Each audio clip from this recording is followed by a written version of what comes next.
Hello, everybody. My name's Isaiah, and I think it's time.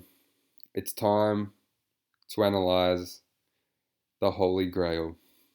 Need I say more?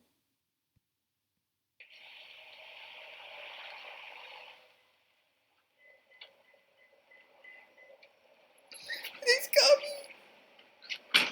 coming! This is it. This is it. I haven't seen this for a while now, and every time I watch it, I still get the excitement and anxiety that I did. There's that word again, anxious.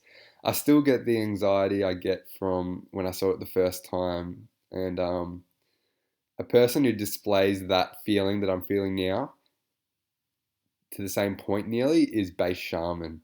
When he reviewed the Holy Grail for the first time and when he watched it for the first time, just his emotions and excitement, it was it was like nothing I'll ever experience again because at the same time I know it's not amazing. It's not like finding the actual Holy Grail or it's not like watching a grand final for a sport.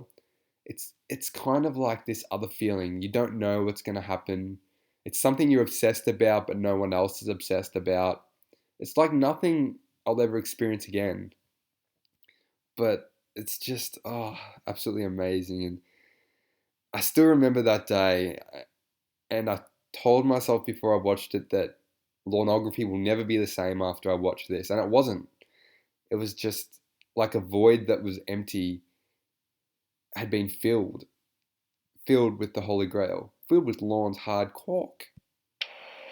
Hey, I'm glad you could come. How are you? I'm good. How are you? Good. And this is one of the parts that always struck me as quite odd and should kind of make Lorne question, and that's the fact that Kayla made Lorne shut the door. So Kayla should probably have, greeted Lorne, maybe given him a hug. Now, if she was nervous and anxious, she would be like frozen solid at the door, and Lorne would kind of lead the interaction by hugging her and probably kissing her. But she's so flamboyant and confident. But if she was that flamboyant and confident, she would be the one greeting him, shutting the door behind him, hugging him, giving him a handshake, maybe even a kiss on the cheek. But what makes it so odd is she's that confident and flamboyant and bubbly, but she doesn't do any of that. She just backs off. She shows the trait of someone anxious, but also at the same time confident. The anxiety being and nervousness being her walking away and letting him shut the door, but at the same time being so outspoken and loud. It's just quite odd. And I think Lorne finds it weird because he shuts the door behind him and thinks, oh, that's weird. She's kind of left me to shut the door and walked away from me.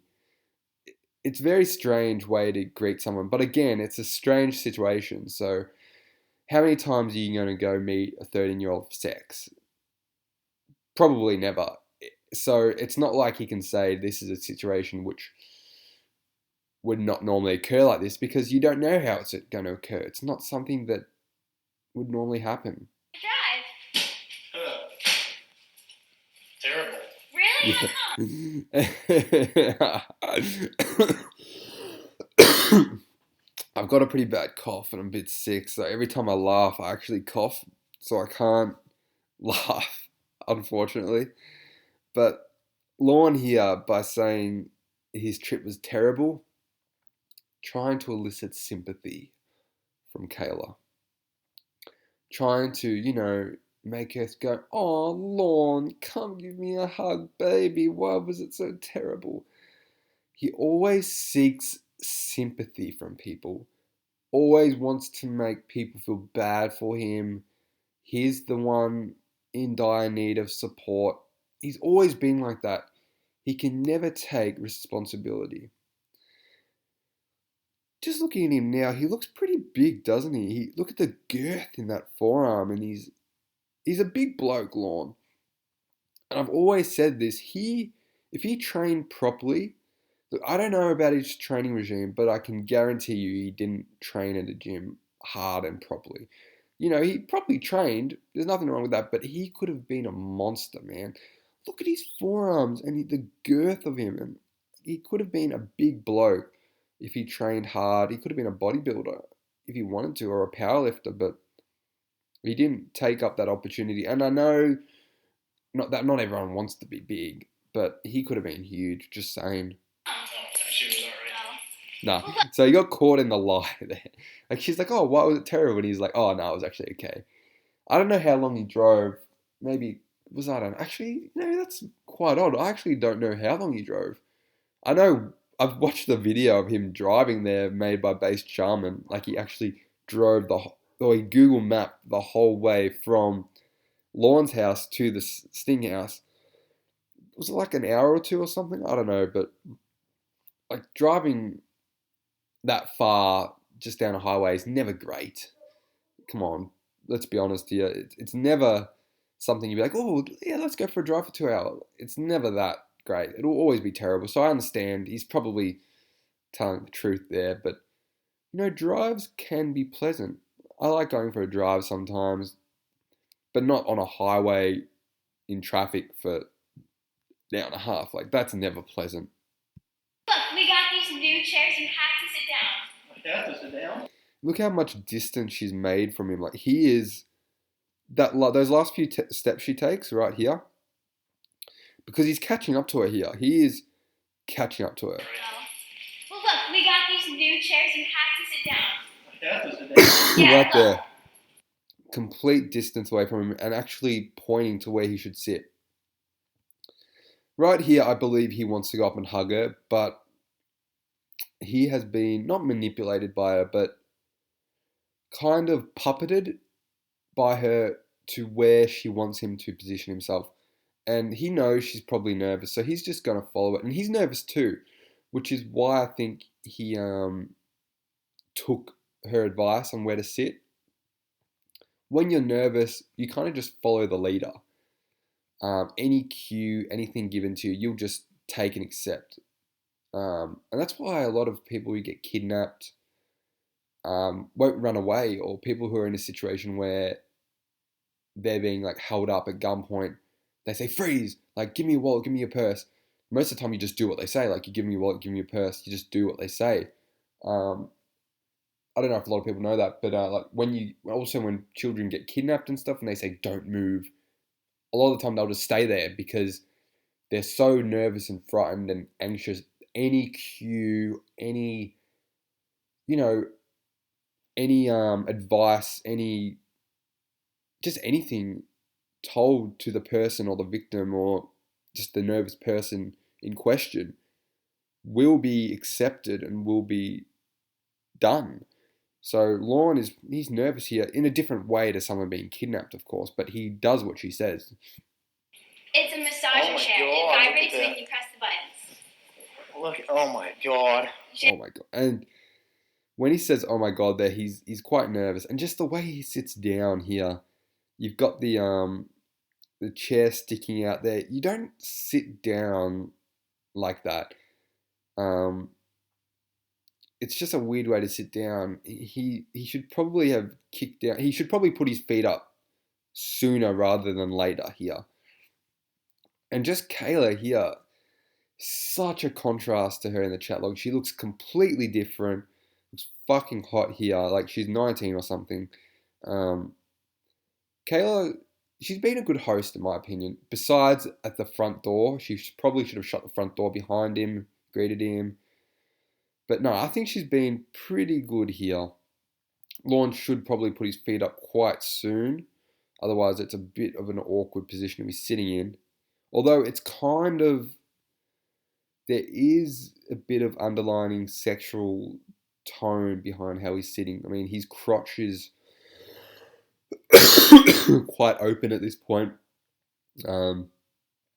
He did speak about her sitting on his lap and stuff, so he may have been thinking, should I just ask her to come down, sit on my lap here, I'll hug her. Because remember, he was saying how many seconds before we get naked and start making out and touching my penis and stuff.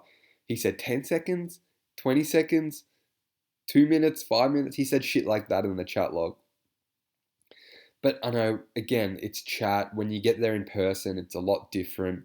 You might actually start.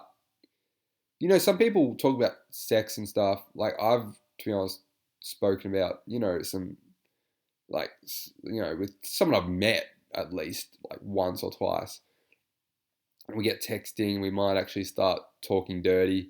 And then when I meet them, and when she meets me, we're like, we don't talk like that, because like all these predators say, it's just chatting, it's different to the real world. It is. Like, it's easier to talk about sex when there's a wall there, being that metaphorical wall between mobile phones, because you're not face to face. But I think Lorne has the capability of saying, because he does say, can I have a kiss? Being one of the first steps before the next one, which would have been, do you want to touch my penis? Do you want to touch my cock? Yeah, flip the switches.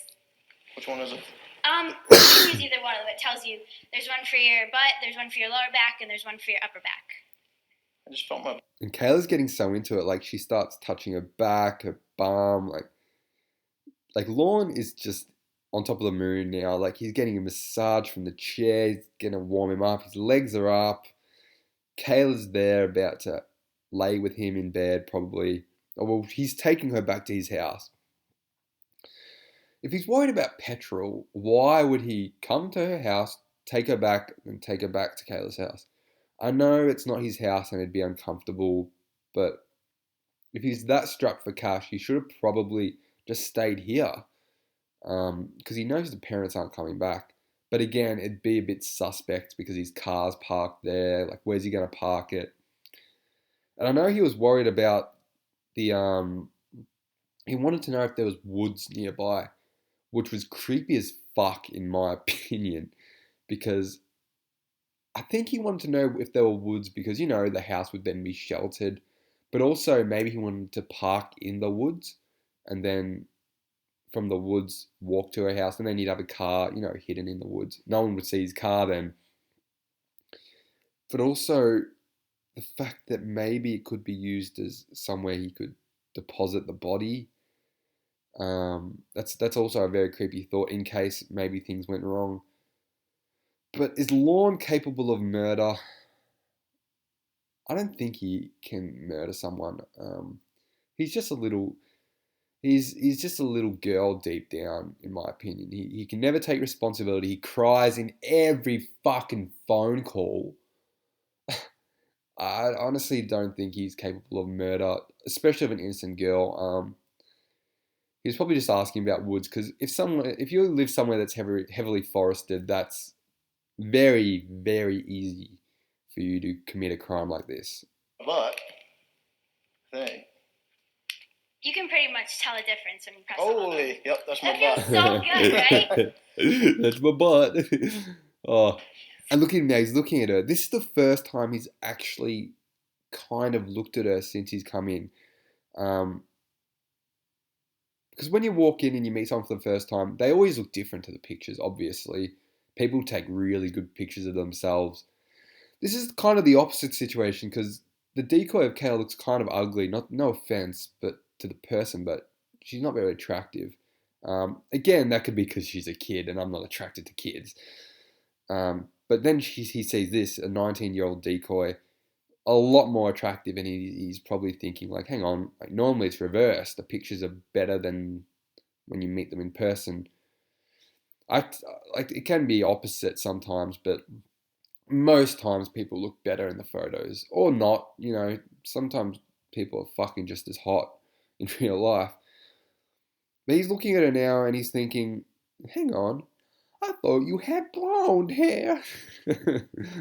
And he's just looking at her face. Everything is different. Everything. Even that little gap between her teeth he talks about. I thought you had blonde hair. Do you like it? I dyed it by myself. I think it's pretty. That is so good by Kayla there. I forget her name. I've gone blank. That is so good by her. On the spot right there. Improvisation. And she did well. She did well because he could have dyed her hair. And for all he knows, she may have hit puberty and those photos may have been older. Who knows? Thank you. It's very pretty.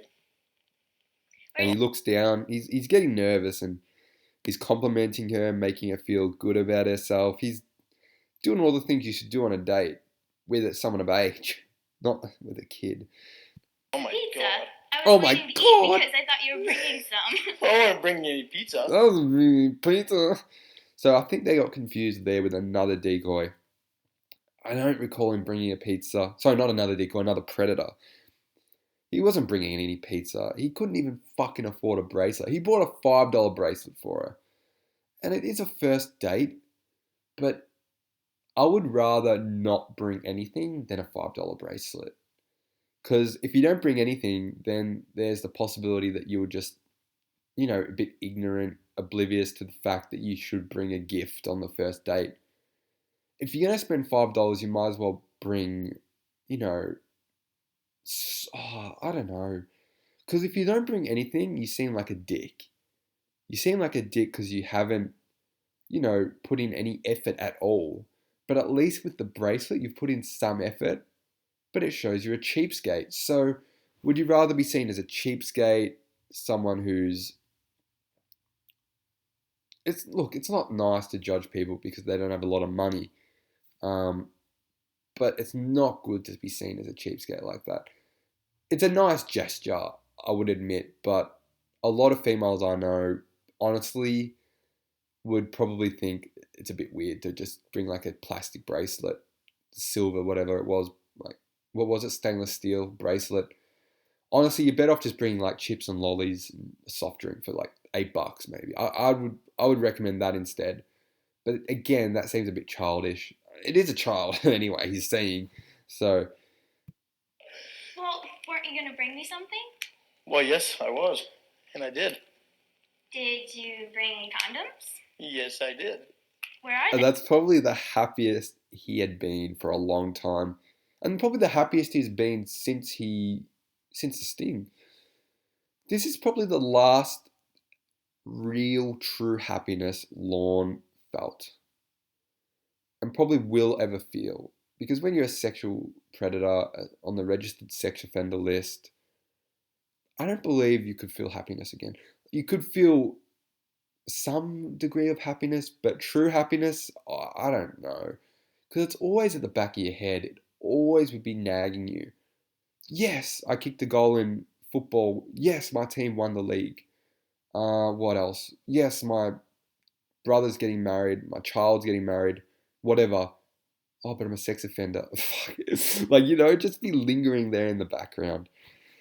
I do believe that, um, at least for Lorne, I mean, it's possible to get happiness again, becoming a reformed pedophile. Even just, if you're a reformed pedophile, just go to Africa and volunteer your time with children. Oh, actually, I wonder if you could go to Africa and, like, help out and volunteer your time there. Because it is children you'd be around. You probably can't do much to get your mind off it. Even if you try and be a good person and help out, people probably wouldn't want your help. I don't know if you have like you can't help out at a hospital. Children go there. You can't help out at like Dimmy. What's it called? Fucking Red Cross. Because you can't help out at I've gone blank. All those you can't even go to like a local op shop, or there aren't many foundations you can go to help because children are involved. So even if you want to do some good in the world, you can't really do it because you're a sex offender and you can't hang around people. People don't want to fucking hang around sex offenders in the first place. Because I was gonna say, if you volunteer in Africa and you help out there, you could probably find some happiness in helping others. But they probably wouldn't want you there. They. Out in the truck. Well, what good are they going to do in the truck if we're in here? Well, yell at me, why don't you? There is a bit of anger there. I do sense it. Okay, I'm not gonna lie. I do sense a bit of anger and frustration. Right when he says, yell at me. When he says, yell at me, if you have a look at him and you hear his voice get a slight bit deeper, it's not only playful, but it's a bit angry because he wants to get the fuck out of this house. Look, he wasn't even meant to come in here. He wasn't even meant to do it either. But he was meant to pick her up, take her home. She's wearing what he wanted, the short jeans, the jumper. But he was meant to pick her up and leave. Next minute, he's inside. She's saying, we want condoms. Why didn't you bring him in? He's saying, can I go out and get them? She's saying, no. He's not happy. And just listen to him say it. Yell at me, why don't you? Why don't you? At that part there, look at his face change, okay? Look at his face change. Yell at me, why don't Right there. He's got, it's a bit playful, but at the same time, aggressive. you? I haven't. And that laugh after he says it, it's exactly what he does in the chat log. When he says lol afterwards, all the time, like when he says, oh, I don't know if he says this, but along the lines of this, you know how he says, like, oh, was Derek there, lol? Stuff like that. He's like, was Derek there? Because he adds the lol on the end, it seems a bit more playful. He does it here too. I haven't had a kiss yet. Again, looking away when he says that, I haven't had a kiss. He's very lacking confidence. And that's something that's hard to ask. To just ask someone I haven't had a kiss. I mean, it does take guts. I will give him that. But again, he's a 37-year-old man. This is a 13-year-old girl. He's a dominating figure. And look at the difference between them. He's submissive in the chair. She's standing up over him. Direct contact with him at all times. Hand on hips. She's the dominating force in this conversation and this interaction. The knee on the couch handle is very attacking, in my opinion. It's kind of a barrier between her and him. And again, pointing at him like it's a fucking sharp thing, pointing at him like, don't fuck with me. I've got a knee here. It's, you know what I mean? It's kind of like a sword, but it's part of her body that's pointing out at him. Again, a protective mechanism. Hand on hips also very demanding, intimidating. Again, it's these little subtle subconscious cues people use that have been developed over thousands of years. Not really thousands, probably hundreds. But yeah, it's how people deal with other humans in interactions. And she's doing well. Look at his face there. He's worried. He's like, what's going on? This girl who only said yeah and okay is right now like dominating me. Oh, okay. Well, then what did you want to do? Well, I want to kiss first. And he's getting a bit worried here. He's like, I want a kiss. Then he's like, can I have a kiss, please? Like, And then what? Can I have a kiss first? again, he's like, can I have a kiss? What's going on? Well, let's talk first. We just got Okay. here. Again, a bit of a chuckle or laugh because he's like, what's going on here? Kayla very nervous there, and you would be. You're talking to a pretty big guy, and you're just a kid. Look at her arm move to the side, A kiss first. And then what? Can I have a kiss first? right here. Well, let's talk. Like, what is that? Let's talk first. Her arm goes to the side. That's just a protective mechanism. That is primitive human instinct right there, deep within the brain, deep within the limbic system. Why she did that? Again, it's just like when people read speeches and they kind of, you'll notice people jolt their leg out, they might move their neck funny.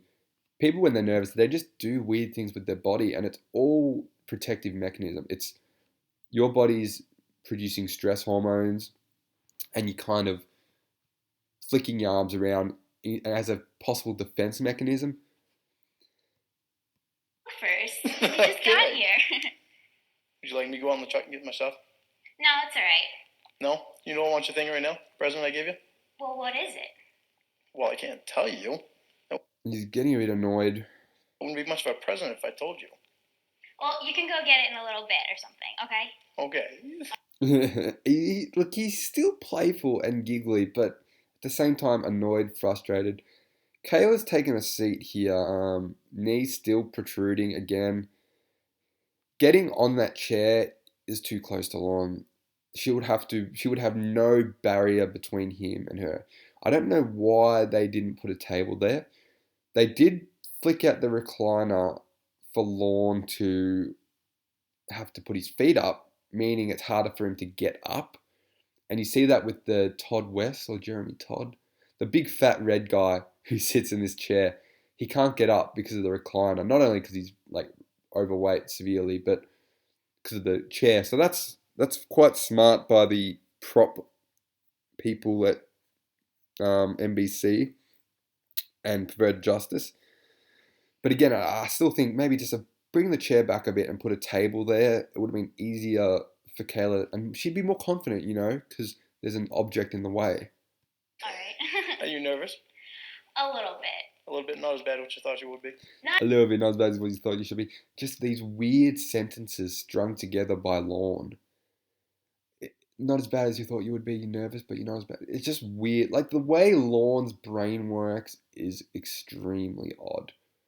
Um, just I have all these examples that are in my head, but I just can't, for some reason, pick them. But the easiest one is when Lorne says shit like when he first starts talking to people, and he says, to Kayla, fucking, hang on, I'm just gonna put this mat in front of the door so my neighbor thinks I'm sleeping. You don't say that. You just go do it. And he said something else weird to Ramona, I think it was. I can't remember exactly. But he just brought it up randomly, like saying, oh, okay, I'm just like taking my shoes and socks off. Oh, the socks, where should I put my socks? Oh, just weird shit. Like he does this. And also with his sentences, like I just said, not as bad as you thought you would be. You're nervous, but you're not. It's just weird, really weird. You got to really know Lorne well through these videos to pick up on that, though. To you or to someone who's a casual Lorneographer, might not seem weird, but for me, I've watched so many Lorne videos, so many calls. I've read the chat log nearly. You pick up on it. Not as bad, but I still am kind of nervous. I'd rather talk a little bit first and then so I'm more comfortable. And that's exactly what Lorne did not want to hear. Don't forget, the night before, 2 nights before, he was saying, oh no, that morning actually, sorry, excuse me, that morning he was saying, how long before we, get naked and start kissing? 10 seconds? 1 minute? 2 minutes? And now all of a sudden she's like been in here for 2 minutes and she's saying, let's talk a bit. You know what I mean? Lorne is not happy with that. Oh, That's cool. good. I'm really glad. I like seeing you. That is the most cringe thing I've ever seen. He's just trying to act like a kid. He's trying to connect with her on that level. But come on, Lorne. At that point, he's got to realize 37-year-old male, she's a 13-year-old kid. What am I doing with my life? And then, so I'm more comfortable. That's cool. And he moves his hand like that. If you look at his hand, it comes across here. And then, so I'm more comfortable. That's cool. Right there. That's cool. Extremely odd. And the thing with awkwardness and cringe, scientists have proven this, that it's one of the only emotions that you can witness and actually feel at the same time. It's kind of hard to explain, but the same pain that everyone in that room would feel at the same time, you feel too. And it's the only emotion that you feel to the same extent. Like, if you're watching this guy and his, mum died or something, it'd be sad, you'd cry. Or not Lorne, but if you watch a movie and someone's mum or someone dies, you cry. You don't feel the same grief as they do. Like, they've lost someone, they feel extreme grief, extreme sorrow. You cry, but you sort of cry not as much. You'll get over it within a few minutes. But cringe and awkwardness, you feel the exact same extent of it as the person that you're watching. It's a very strange emotion. Cool. Good. I'm really glad. I like seeing you in person. Yeah, Because don't forget, this is the first time Lorne's actually seen Kayla. Let's be honest, because it's just photos he's seen. He hasn't seen it on webcam, hasn't seen any video of it, and he hasn't seen her, obviously. So this is the first time he's seen Kayla for actual Kayla. Because he's just had static photos. So for a month, he's been wondering, like when he talks to her on the computer, he probably imagines her face from that photo, like physically moving around, typing, moving around her room, coming in and out. And now he can actually see her. And that's something that he'd been wondering about, how she talks, like her mannerisms. And Lorne's just loving it at the moment. Look at that smile. He's such a cheeky little grin. He looks like a thumb. And Kayla here, also getting into it. She's such a good actor here. Like seeing you too. Good. So This is getting hot. How come? Oh, because press the red button. It's It's a heat, you spastic. I don't know how he didn't notice that. That's again, Lorne, he's not with the times. He doesn't know much about the internet. He still refers to it as an actual, something that exists, like an entity, an object. Like, fuck the internet. The internet is a piece of shit. When it is like a network, it's not a thing, the internet. It's an idea. It's a network. It's not something you can, it's not tangible. You know what I mean? But Lorne, again, even with this, he doesn't know, he doesn't understand that chairs can be heated. He just doesn't pick up on that. Certain social aspects of Lorne, he's lacking behind in. And this is one of them, just technology. He doesn't understand it. With the call with Ramona, he's still only fucking has one of those old Nokia click phones where you gotta, to get S you gotta press number 7 like 5 times. So, and to be honest, those phones were the best. I'd charge it once a week on a Saturday and I'd drop it all the time. It was great. I love those old phones. Nokia are coming out with a touch phone, I think. I would get that. Here too. You gonna have a seat too? I like to sit on the edge of chairs. Do you? Yeah. And that's when Chris Hansen comes out. Now, I don't know where Lorne was going to go on with that conversation there, because look at the agitation in his face. Like, he's saying, do you want to take a seat? She said no. And he's like, okay, this bitch is fucking pissing me off now. I honestly believe he was thinking that. Have a look at him. You gonna have a seat too? I like to sit on the edge of chairs. Do you? Yeah. Like, he sees Chris come in there, but just before that, he's like, oh, do you? He's getting annoyed, and that's where I reckon if we just had maybe another 10 seconds, 20 seconds, it would have been really interesting. Because I think Lorne would have said, well, what are we doing? Like, what are we going to do now? Do you want to watch? What do you want to do? Because he's tried after time. Firstly, with taking her to the truck. Secondly, with actually going back to the truck and getting the stuff out, like the bracelet, and also then again the condoms. So it was 3 times, I believe. And then again, he said, "Do you want to like sit down? Do you want to kiss?" There's about 6 times he's tried to have some sort of interaction with her, tried to move on from this phase of the conversation to actually doing something, and she says no, no, no, no, no. So he was getting frustrated, and I think he would have said after this, like, okay, well, what are we gonna fucking do? But unfortunately, Chris walked in just a few, like even 10 seconds, because I don't know what he was going to say. I think he would have just sat there in silence for like 5 seconds and said, what do you want to do besides talking? What do you want to talk about? Because, it was just really awkward. So Chris walks in here, and Lorne's life changes forever. Pretty comfortable there. Hey, sir. How are you? All right, how are you doing? What's happening? Not too much. Not too much. You a Boston fan? Yeah, actually, I don't even watch baseball. Oh Lord, he doesn't even watch baseball. So he just wears that hat. He doesn't care about anything. He's probably given that hat for free and wears it every day because he's just like a $5 t-shirt, a free hat given to him, shitty shorts, shitty. Oh Lord.